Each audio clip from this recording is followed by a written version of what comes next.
The top business stories live from the Sky News City studio. The Bank of England's interest rate decision will be announced in half an hour. Bank rate is expected to be on hold at 5.25%.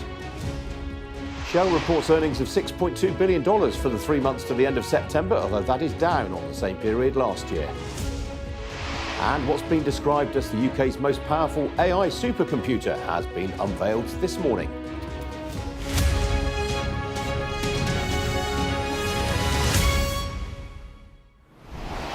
Good morning, this is Business Live with me, Ian King. The Bank of England is widely expected to keep interest rates unchanged this lunchtime for the second consecutive month. The bank's Monetary Policy Committee held its main policy rate unchanged at 5.25% at its last meeting in September, having previously raised it 14 consecutive times since December 2021. Well, the European Central Bank last week paused on raising interest rates further, while last night the US Federal Reserve left its main policy rate, Fed funds, unchanged at between 5.25% and 5.5% for the second month in a row. Well, joining me now in the studio is Jackie BoE, Managing Partner and Head of Chatham Europe, the Middle East and Africa. Jackie, good to see you again. Most people think bank rate is going to be on hold. Is that your assumption? Yes, if we think back to the last announcement from the Bank of England, it was a bit more on a knife edge as to whether they would raise another 25 or keep on hold. The expectation this time is absolutely that they will stay on hold. The thing to watch out for is the split of the vote. Again, last time it was close with a 5-4 vote. This time round, we have a new member on the MPC, so this will be her first meeting. So that we'll be looking for that in the message afterwards with regard to how close it was for the on-hold decision. Yeah, so most people think it would probably be 6-3 this time around, don't they? That's the current prediction, but when you have a new member in our first meeting, it's always a bit more difficult to call. Yeah, no, there is a case for them raising rates again, isn't there? Headline inflation is still 6.7%. It's more than 3 times the MPC's target. Yeah, and obviously you mentioned the hold from the ECB and the Fed, but their inflation picture is quite different to the UK. So there's certainly more of an argument that the UK could raise again. I think the message is more likely to be that we're not out of the inflation risk, but it's certainly going in the right direction. When we get the next CPI announcement in the UK, which is 15th of November, you'll start to see those energy price increases come out of the number. So you'll start to see that really fall off. But again, the message from the MPC is likely to be higher for longer, and really reflecting what the Fed said last night, which is leaving the door open for further rate rises if inflation doesn't come under control. Yeah, you've still got wage inflation running at 7.6%. The MPC is not going to be happy with that. No, and that's certainly been one of the key data points that they've been looking at is wage inflation and unit labour costs.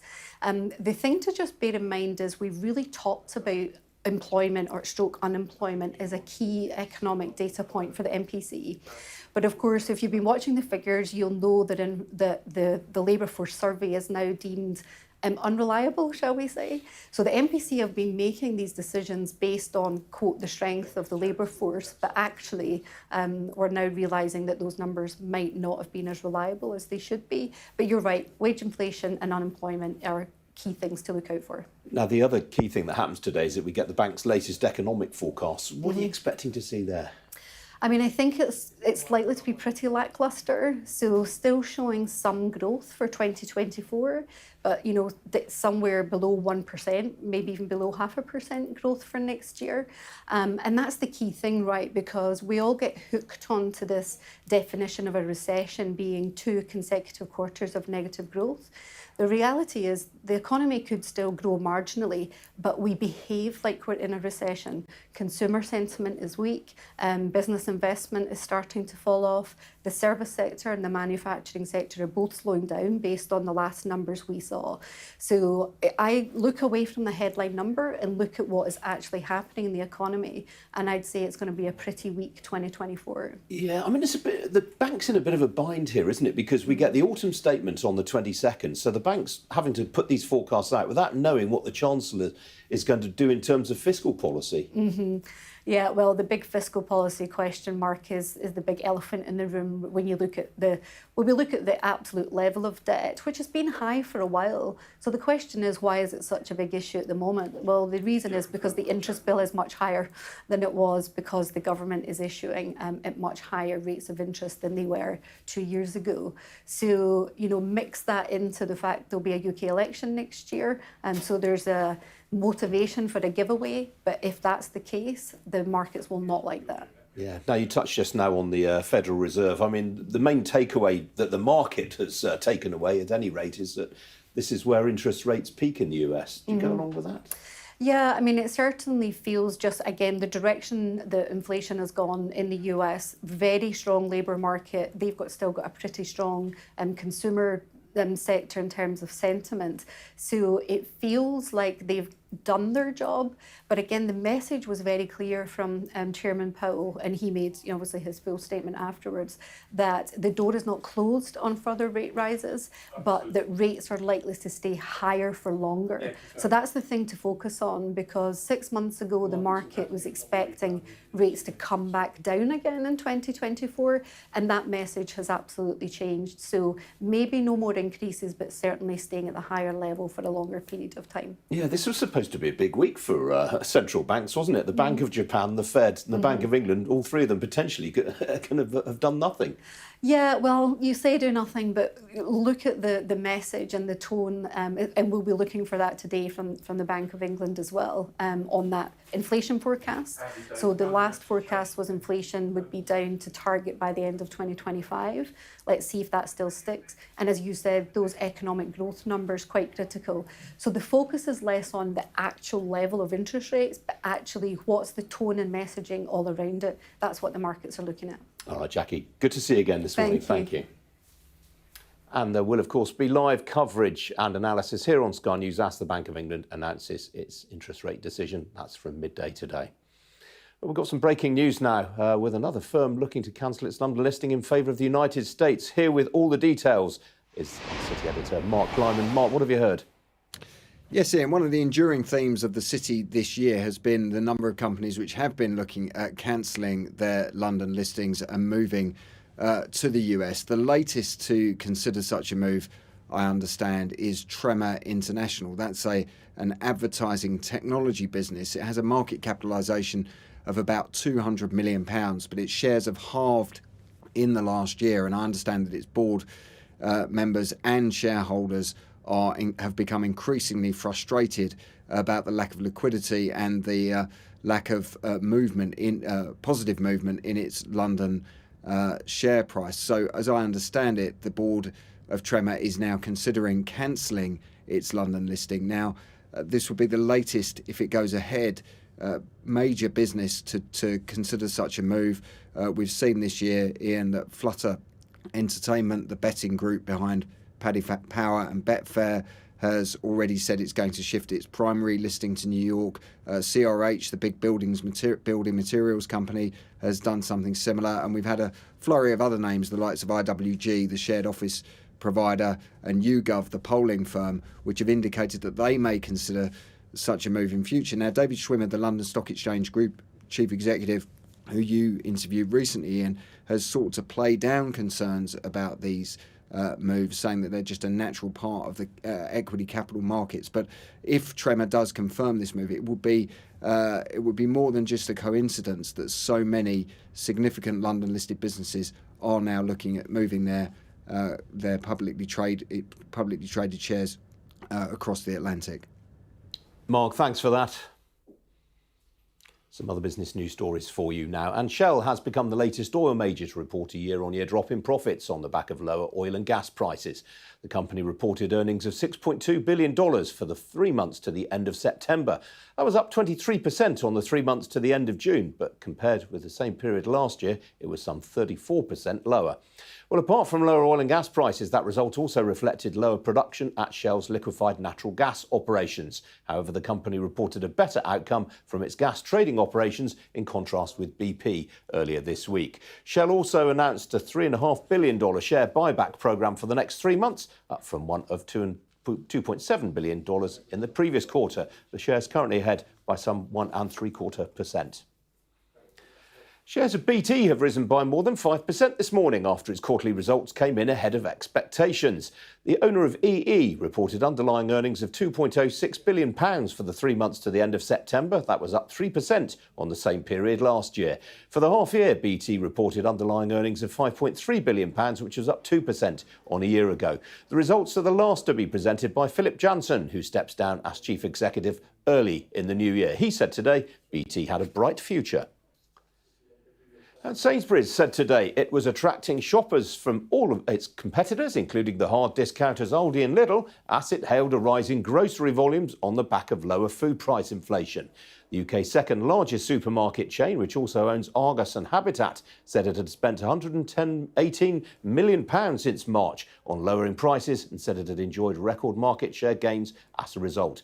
Pre-tax profits for the 28 weeks to the 16th of September came in at £275 million.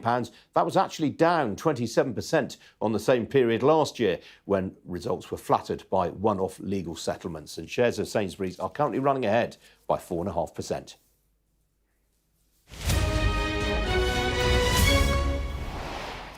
Well, Wall Street enjoyed a strong finish last night after the comments from the Federal Reserve Chair raised hopes that US interest rates have peaked. That was followed by a broadly positive session for stocks in the Asia-Pacific region overnight. As you can see, most of the main indices finished by around 3/4 or 1% higher on the whole.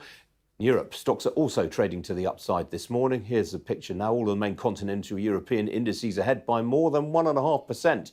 Talking points this morning include the Danish drugs giant Novo Nordisk. It's Europe's biggest company, of course. Shares ahead 1.75% in Copenhagen after it reported record sales and profits during the latest quarter.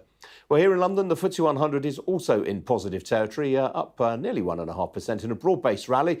Among the leading blue-chip gainers are two of the companies I just mentioned, BT Group and J Sainsbury, both of those among the leading blue-chip gainers right now on their results, while the medical devices supplier Smith & Nephew is up by just over 5%. And again, that's on a trading update. Another blue chip reporting today is the gaming group Entain, which is ahead by some 1.25% on its results. There are not too many FTSE fallers to mention, but the consumer healthcare group Haleon is off 2.25% after its quarterly results came in just shy of expectations.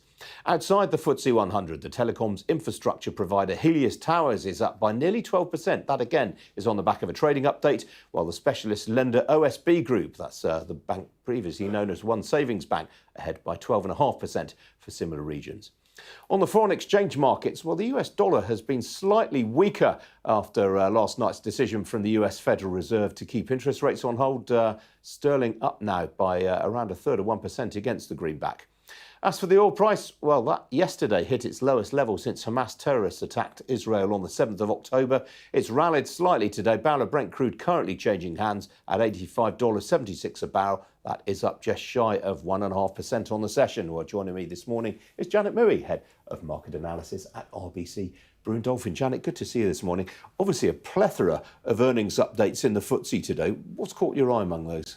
Hi, as you mentioned, I think the Sainsbury's result is quite interesting. I think in the UK, I think the economic situation is not great. I think the economy is projected to slow. But one thing that is encouraging is actually inflation has been coming down nicely. And we have yet to see the Bank of England's inflation forecast, but they had expected that inflation is likely to end the year at 5% and next year at 2.5%. So that is actually progress. And with wages still rising at decent level, consumers actually have seen wage growth finally outpacing inflation. And that is actually a positive factor in terms of consumption. And also, the logistical difficulties have been quite normalized now, and food prices at the wholesale level have been coming down. So all these could be quite a relief for consumers. What strikes me about, all the results that we've had today is that, with the exception of Haleon, in the FTSE 100, every company that's updated, it's been an earnings beat, whether that's BT, Sainsbury's, Shell were in line, Smith & Nephew, Entain.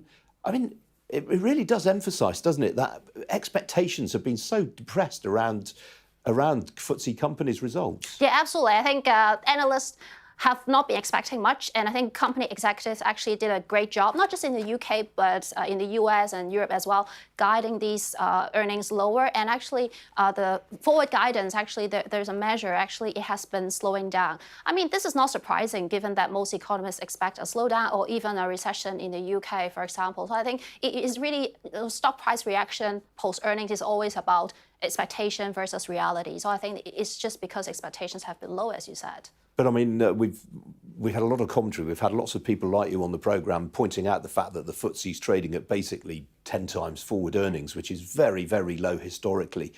Are the kind of upgrades that we're seeing now sufficient to sort of drive a re-rating of the index?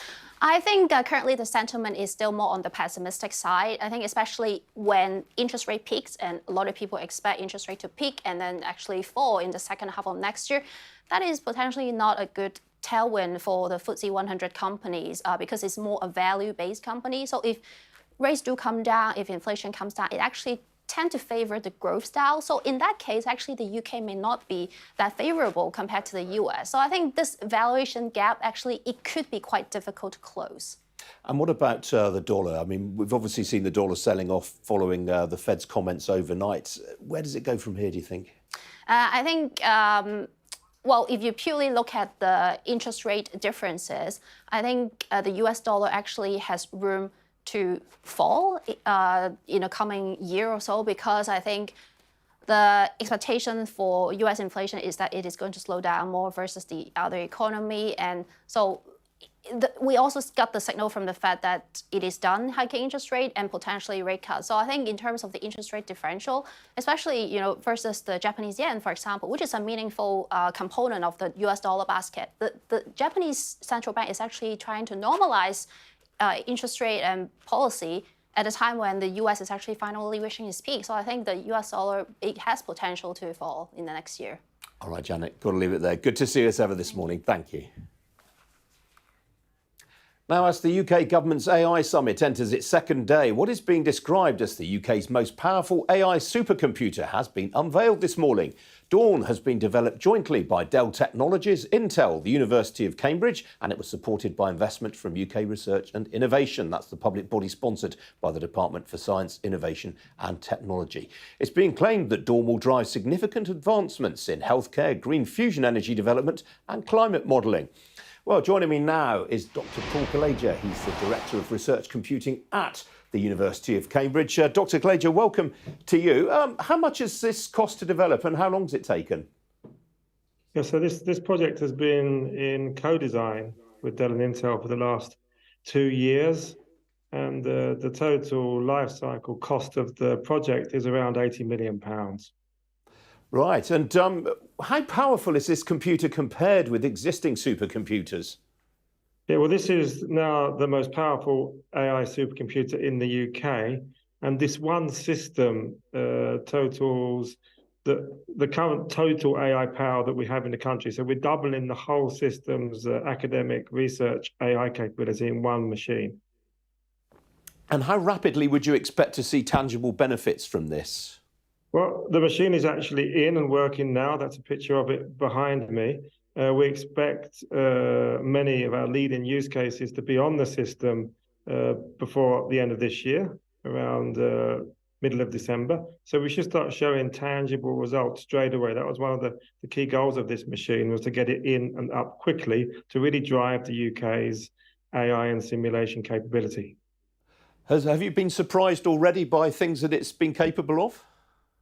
Yeah, well, as I said, we've just installed it and we've already benchmarked the system with some benchmarking software that's described in the top 500. And we've got really fast results for the machine. So for a system straight out of the blocks, it's working extremely well.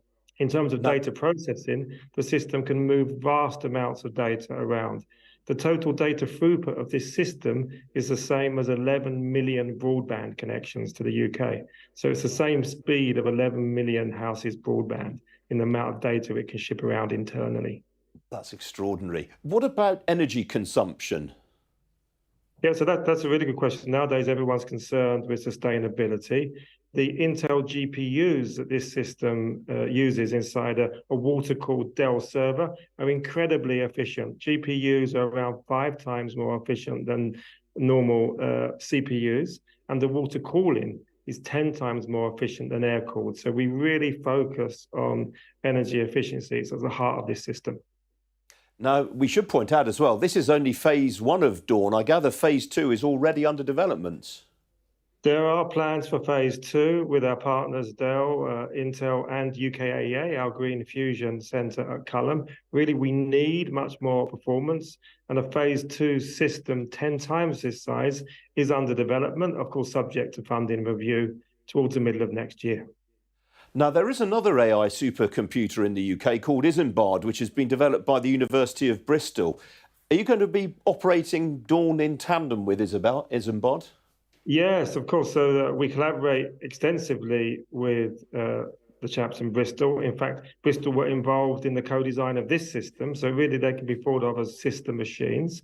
We have a unique software layer that we put on this machine called the Scientific OpenStack that's actually created by a Bristol SME called Stack HPC. And this software and the cloud operating environment should really help link these systems together. Running these systems as a single combined federated resource is an integral part of the thinking behind these two systems. Put into context, if you would please, the UK's position with some of our international peers, the likes of France and Germany, for example. Are they working on similar things? Yes, they are. Of course, every major industrialized nation is looking at AI and simulation to drive the knowledge economy in the country. But really, the UK has really picked up its focus on this since the Future of Compute Review that was published in March. And I've seen a real increase in focus and funding and commitment to AI and simulation technologies in the UK. So I think we are in a good position relative to our international peers. Dr. Cleger, it's been a pleasure talking to you this morning. Thanks very much indeed. Thank you very much.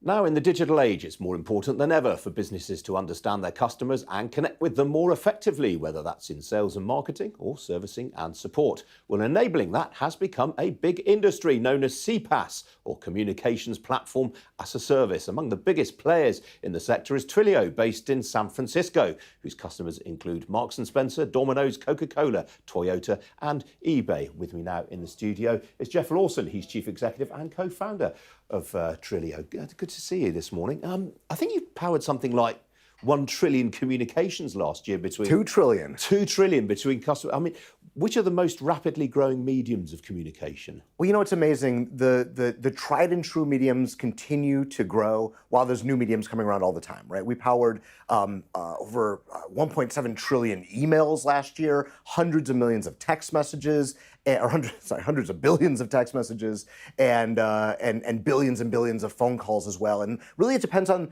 the right medium for the right purpose. And actually, one of the neat things that AI is able to do is to help companies optimize all these communications, so the right channel for the right message for the right person for every kind of interaction you have. You've kind of preempted one of my next questions. I mean, how are you incorporating AI into what you do? Well, if you think about it, the amazing thing about the moment we're in right now is that, you know, AI and machine learning have been around for a long time in terms of building models. But the amazing thing about the moment we're in right now is these large language models, they have the ability to reason.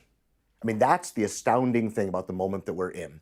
And so this is going to affect all sorts of things in the economy and in our lives. But one of the things that we look at in terms of companies is if you have a computer that can reason, well, it can really figure out how to optimize the customer experience for each and every customer.